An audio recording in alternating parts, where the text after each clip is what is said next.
Okay, so tonight we are going to do, I say tonight because it is now 6:30 and I'm still here.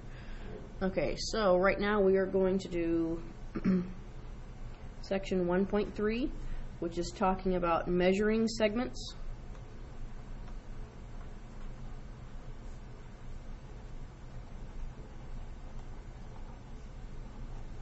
And more specifically, we're going to be talking about the segment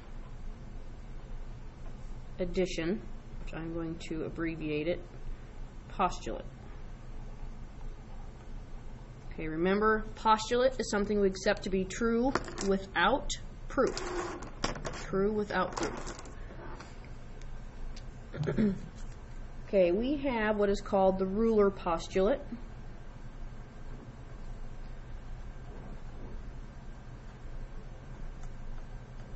What it generally states is that if you have values on a number line,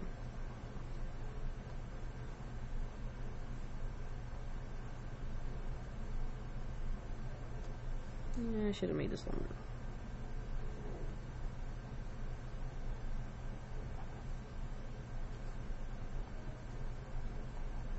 And I am looking for the length of segment AB. You can do this a couple different ways. You can make this as easy or hard as you want, but one thing that you should remember about distance or about length, it is always positive. So you will never find a negative number on a ruler, on a measuring tape. So you have to remember that it's always positive no matter how you look at it. I think one of the easiest things to do is just simply count the spaces. 1, 2, 3, 4, 5, and 6. So AB is 6. Or if you want, you can put the measure of AB equals 6. And that is a segment, so you should have the segment bar over the top. If I add an H here, for example, and I'm trying to find the measure of HB, I'm going to do the same thing. 1, 2, 3, and 4. No matter which way you counted it, you're going to get a measure of 4. That's basically the ruler postulate. The segment addition postulate builds on to that.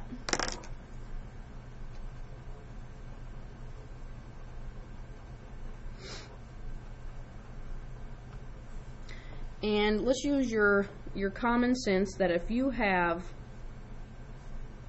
a board that is 8 feet long and you put another board up to it that is 6 feet long, how long is the total length of the boards? And it is going to be the 8 plus the 6, and it's going to give you 14 feet.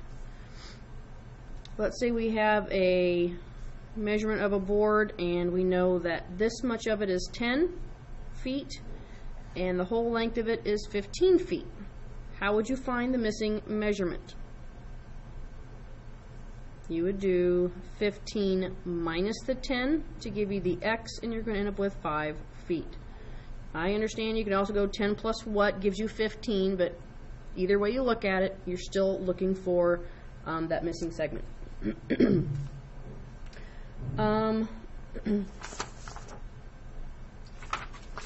When we are talking about the segment addition postulate, what it states formally is that if Q is between P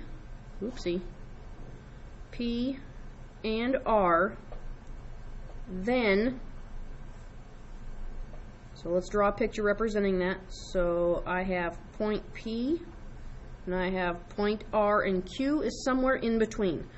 I don't know what's in the middle, so I would make sure that it is not in the middle. That doesn't give you any visual tricks or anything. So if Q is between P and R, then this segment, PQ, plus QR equals PR. A little piece plus a little piece equals the bigger piece. Let's get some algebra involved in that.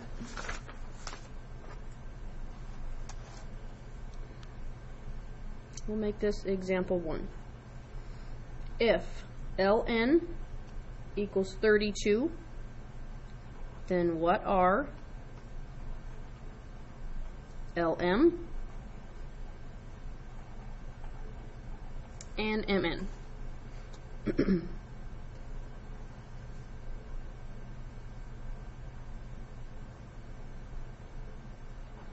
Never assume these are to scale, by the way. So I have lm is 3x plus 8, and mn is 2x plus 4. What I'm going to do, though, is take what I have in my given problem, and I'm going to put that in here somewhere. I know ln is 32, so the whole thing is 32. So relating it to what I just did with the p, q's, and the r's, this piece of 3x plus 8 plus the other little piece of 2x plus 4 should equal the entire piece of 32. Do your algebra. 5x plus 12 equals 32. Subtract 12 on both sides. 5x equals 20. So x equals 4.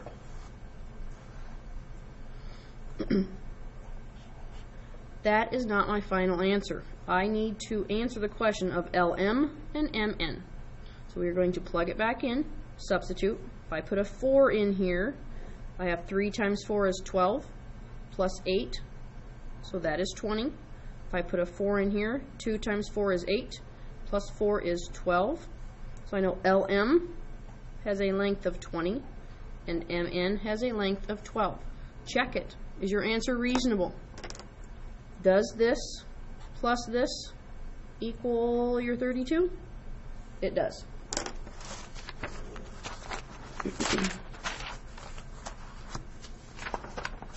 You also need to know that there is a difference between an equal sign and a congruency symbol.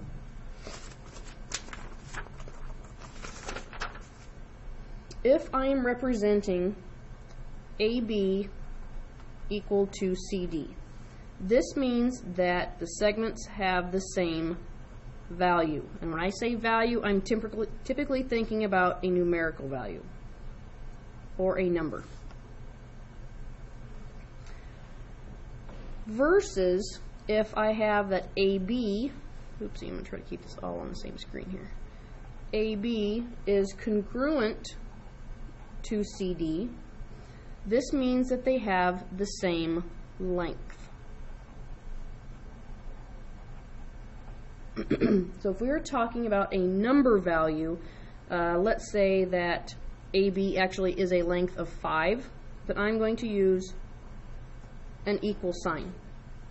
If I know that CD is just simply congruent to something else, say CD is congruent to EF, then I do not have a numerical value for that.